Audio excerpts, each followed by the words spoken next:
नमस्कार दोस्तों। हरियाणा राज्य के चुनावी इतिहास में ऐसा पहली बार हुआ है कि किसी पार्टी ने लगातार 3 विधानसभा चुनाव में जीत हासिल की हो। हरियाणा में हुए विधानसभा चुनाव में कांग्रेस पार्टी अपने जीत के दावे कर रही थी। राज्य की 90 सीटों के लिए 5 अक्टूबर को वोट डाले गए थे। इन चुनावों में कांग्रेस के मुकाबले बीजेपी को कमजोर बताया जा रहा था। जानकार भी हरियाणा में बीते 10 साल में बीजेपी की सरकार को लेकर सत्ता विरोधी लहर की बात कर रहे थे और चुनाव में कांग्रेस की जीत का दावा कर रहे थे। एग्जिट पोल में कांग्रेस को न केवल जीतते हुए दिखाया गया था, बल्कि 90 सीटों की हरियाणा विधानसभा में कांग्रेस को करीब 60 सीटें मिलने का दावा किया गया था। हरियाणा में किसानों का मुद्दा हो या अग्निवीर योजना, कई ऐसे मुद्दे थे जिनकी वजह से बीजेपी सरकार के प्रति लोगों की नाराजगी बताई जा रही थी। लेकिन विधानसभा चुनाव के नतीजों ने सियासी जानकारों से लेकर एग्जिट पोल तक को गलत साबित किया है।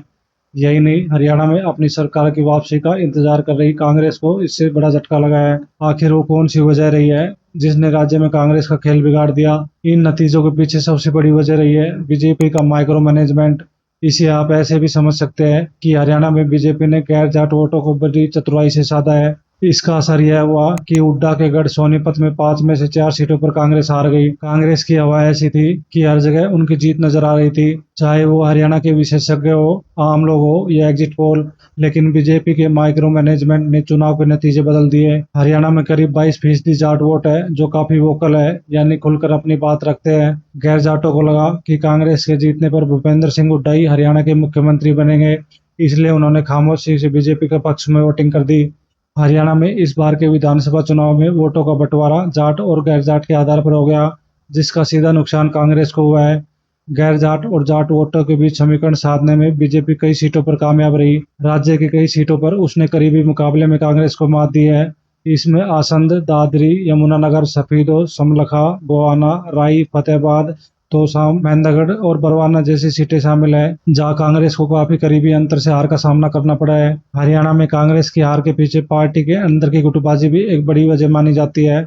जानकार मानते हैं कि राज्य में कांग्रेस के उम्मीदवारों को इस तरह से देखा जा रहा था कि कौन भूपेंद्र सिंह हुड्डा के खेमे में है और कौन कुमारी सैलजा के करीबी है। यही नहीं, कांग्रेस के कई उम्मीदवारों को आलाकमान यानी कांग्रेस के शीर्ष नेतृत्व को उम्मीदवार बताया जा रहा था। हरियाणा में गुटबाजी और गलत तरीके से टिकट बांटने की वजह से कांग्रेस को करीब 13 सीटें गंवानी पड़ी है। इसमें भूपेंद्र सिंह हुड्डा, कुमारी सैलजा और कांग्रेस आलाकमान की पसंद के उम्मीदवार भी शामिल है। इस मामले में कांग्रेस नेता कुमारी सैलजा को लेकर भी कई तरह की चर्चा रही।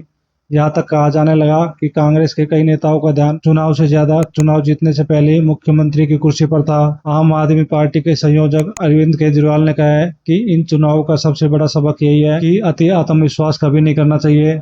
जाहिर है, उनका सीधा निशाना कांग्रेस पर ही था। हरियाणा में कांग्रेस और आम आदमी पार्टी के बीच गठबंधन की बात चल रही थी, लेकिन दोनों के बीच सीटों की साझेदारी पर सहमति नहीं बन पाई थी। बीजेपी ने इस बार हरियाणा विधानसभा चुनाव में 25 सीटों पर अपने उम्मीदवार बदल दिए थे। इसमें 16 उम्मीदवारों ने जीत हासिल की। बीजेपी अपनी पुरानी 27 सीटें बचा पाने में भी कामयाब रही है, जबकि उसने करीब 22 नई सीटों पर जीत हासिल की है।